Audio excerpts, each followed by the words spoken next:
All right, we want to determine we want to focus on determining the empirical and molecular formulas. First, we have to talk about percent composition, and that's the percent composition by mass percent. Okay, so if we're going to determine the percent composition for the following, here we have magnesium nitrate, and we are going to figure out that we have magnesium nitrate, which is MgNO3 because magnesium is a 2+ charge, nitrate is a -1 charge, so that's how that works out. And first, we'll need to compute the molar mass of this product. That's the total molar mass. So that's 148.3 grams per mole. So now what I'll do is I'll take each one piece by piece and determine what percentage is magnesium. So I'll take the molar mass of magnesium divided by the total, and then I'll take the molar mass of nitrogen. Let's do nitrogen, and it is going to be 14. Now there are two of them, right? So I'm going to multiply by 2 and then divide by 148.3. And then I'll do oxygen. And so that will be 16 times 6 divided by 148.3. Now these will all be multiplied by 100 to make a percentage, but I will just not show that to save room. So this one will be 64.7, this one will be 18.9, and then this one will be 16.4. Those are all percentages. So these are all the right answers. Notice that they total up to 100% or close to it. So for ammonium sulfate, first try writing it down. And welcome back. Did you get that? If not, you need to study your polyatomic ions. Go ahead and try doing these on your own, and I'll be right back with you. Okay, hopefully you got those, and they should all total up to 100% as well. All right, moving on. So let's talk about the empirical formulas. Now the steps are here. I'm not going to go over them. That is a link in the notes if you want to check it out. But there's a good tutorial on that. Thank you, Texas A&M University. So, but yeah, we're going to go through. I'm just going to work out some examples. So the empirical formula is the simplest whole number ratio, the most boiled down version. So if we have this is glucose. So the empirical, I can divide all of these by 6, right? So I'll get CH2O. That's the empirical formula. Now, and we can start combining the percent mass and finding out the empirical formula here. We want to deduce the empirical formula, and we know that we have 85.7% by mass. So I'm going to assume that that it's a 100-gram sample. So if that's a 100-gram sample, that means that there's 85.7 grams of carbon. Well, and then the rest of it makes up hydrogen. That is going to be 14.3 grams of hydrogen. And then, so I will convert those to moles. Then I will divide each one of these moles. These are the moles. And this is actually a mole proportion, but we want to get it to what it looks like as a whole number. So we will divide them by the lowest number. And this, of course, will be 1. And this will be close to 2. So remember, it has to be a whole number. So 1 and 2. So these are the subscripts right here. So we have CH2. That's your empirical formula. Pretty simple, right? Well, let's put our foot on the gas and let's do one of the hardest ones you'll see. Now, this is a combustion reaction. Now we do this in combustion analysis where we have an unknown sample and we are putting in tons and tons of oxygen and excess of oxygen, and so we're burning it. And then we have something that will absorb the hydrogen. We can figure out how much water is absorbed, and we can figure out how much carbon is absorbed, right? So now by figuring out how much CO2 and how much water there is, we can figure out the identity of that sample. This is how we do it. So if we have a 6-gram sample, that'll be important later, that contains carbon, hydrogen, and oxygen, is analyzed, and we have this and this. So we have some kind of actually a carbohydrate, plus oxygen makes CO2 and water. Now the only place that this carbon could come from was from CO2. So that's very convenient. The only place that this hydrogen could come from was this H right here. But the oxygen could have come from here, or it could have come from here. So that one's a little tricky. Stick with me. I'll show you how to do it. So we have 14.2 grams of CO2, and we have 7.29 grams of H2O. We'll convert those to moles. Molar mass of CO2 is 44, and the molar mass of water is 18. I'm rounding here big time, so that will be a thing later when we get to the very end. So now I'm going to take that moles of CO2 that I had, right, and convert it to moles of carbon. And then I'll take moles of H2O and convert it to moles of hydrogen. So for every 1 mole of CO2, there's 1 mole of carbon. For every 1 mole of H2O, there are 2 moles of hydrogen. That's a big common mistake for a lot of students. And they forget to put that 2 there. So when we put that in there, that's going to be 0.323 moles of carbon. And that's going to be 0.81 moles of hydrogen. But what about the oxygen, you say? Well, how do we figure that out? All right, stick with me. So we'll take that moles of carbon. We'll do moles of carbon to grams of carbon. And we'll do moles of hydrogen to grams of hydrogen. It's a 1-to-1. So that's going to be 0.81 grams of hydrogen. And then this is going to be multiplied by 12. And so that's going to be 3.876 grams of carbon. I'm getting compounding rounding mistakes as I go. Again, that's important.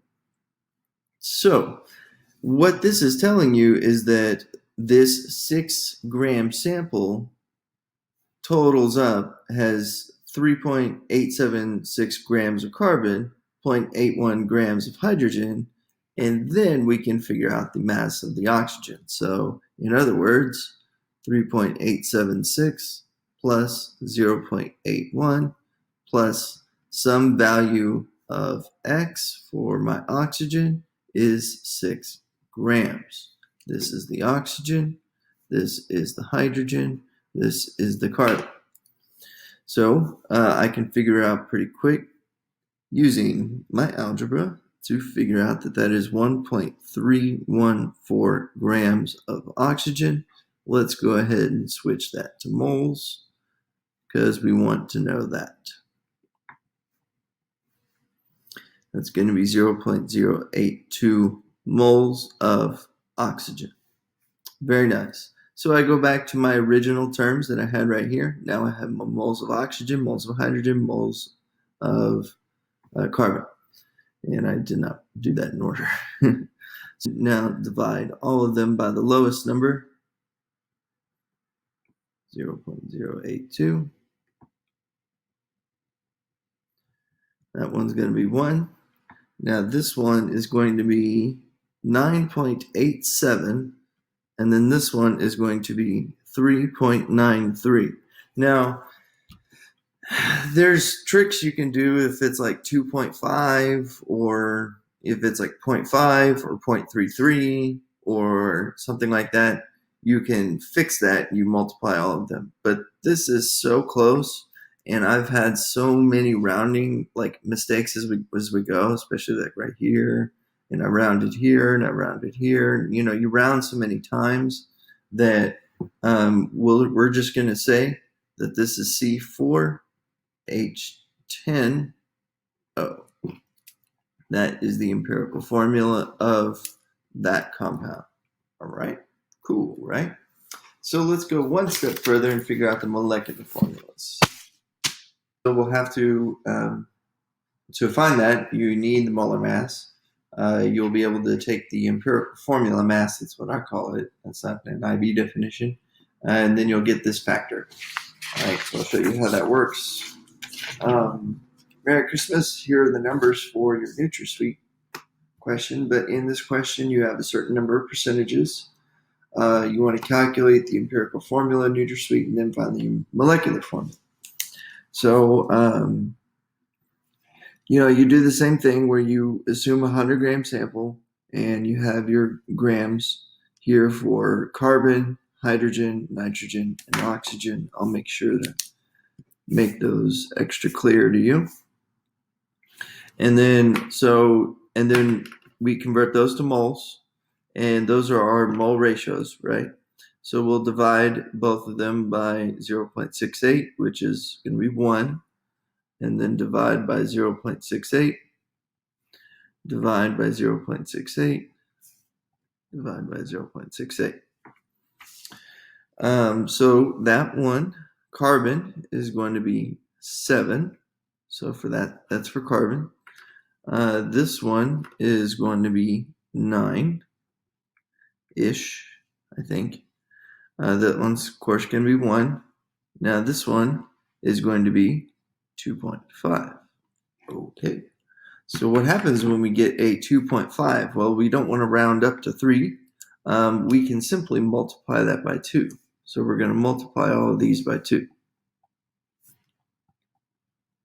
So that will give us a total of 18 carbons, and then, 14 carbons. I got ahead of myself. 18 hydrogens, 2 nitrogens, and 5 oxygens. So that's your empirical formula is C14, H18, and then N2O5.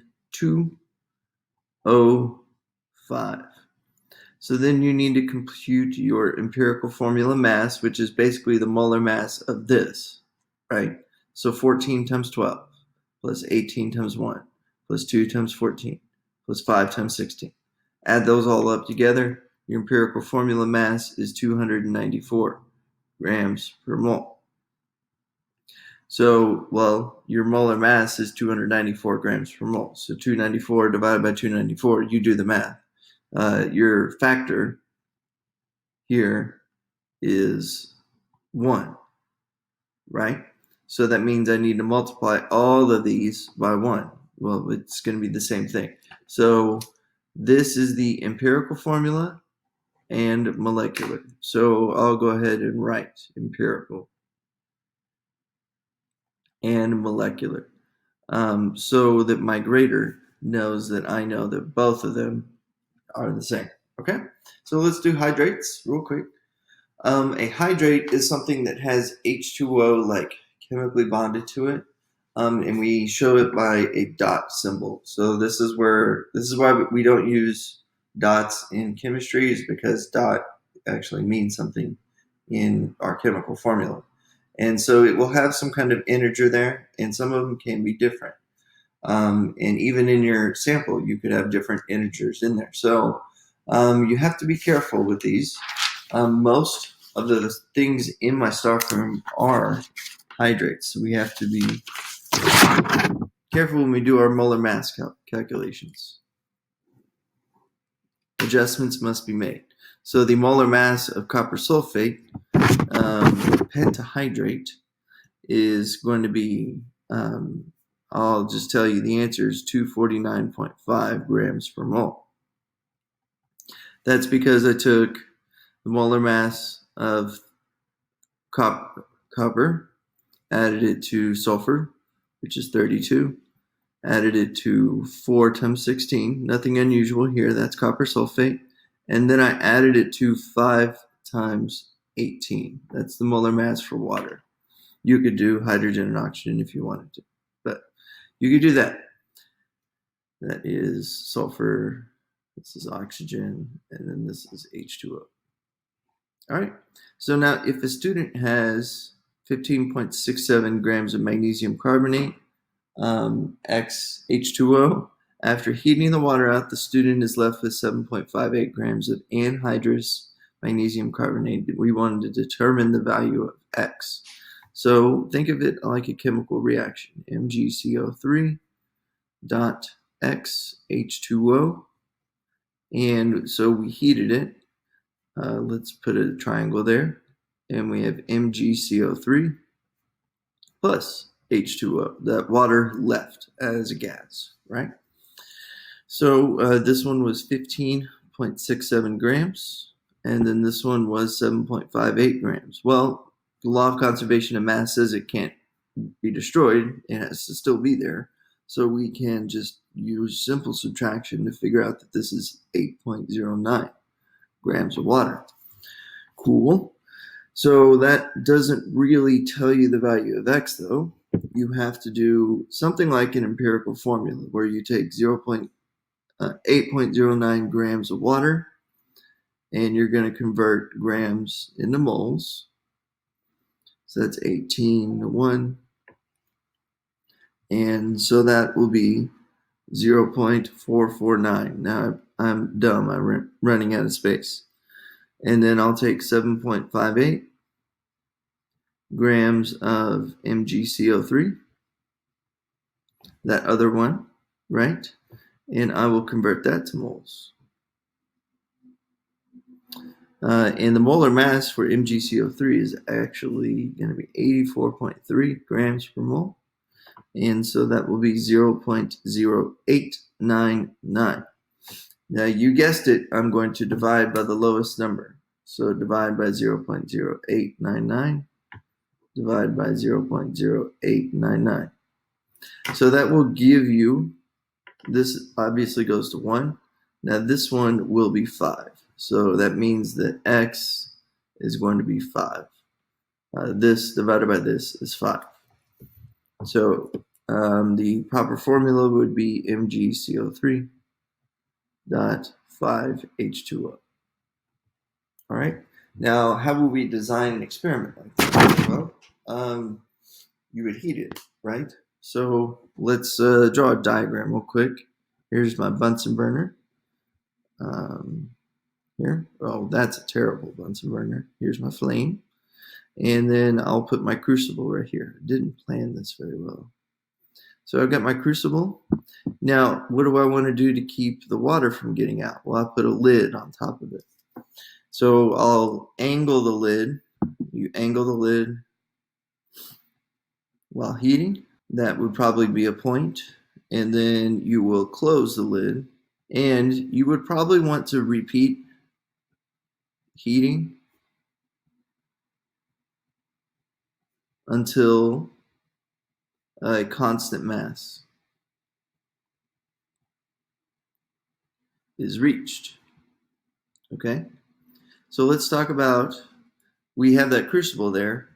In your data table, it should look something like this. You would want the mass of the crucible plus the lid. Because if you think ahead, you're not going to want to pour the contents out. Some of the stuff might get stuck in there. So you're better off just finding the mass of the crucible and the lid and then subtracting it from that. So, and then we'll take the mass of our beginning sample, crucible plus lid plus MgCO3 dot XH2O. And then we will then find the mass of crucible plus lid plus the contents. All right. That would be the absolute necessary data that you would need to collect in the lab. And that's pretty much all you would have to do. All right. Have a great day.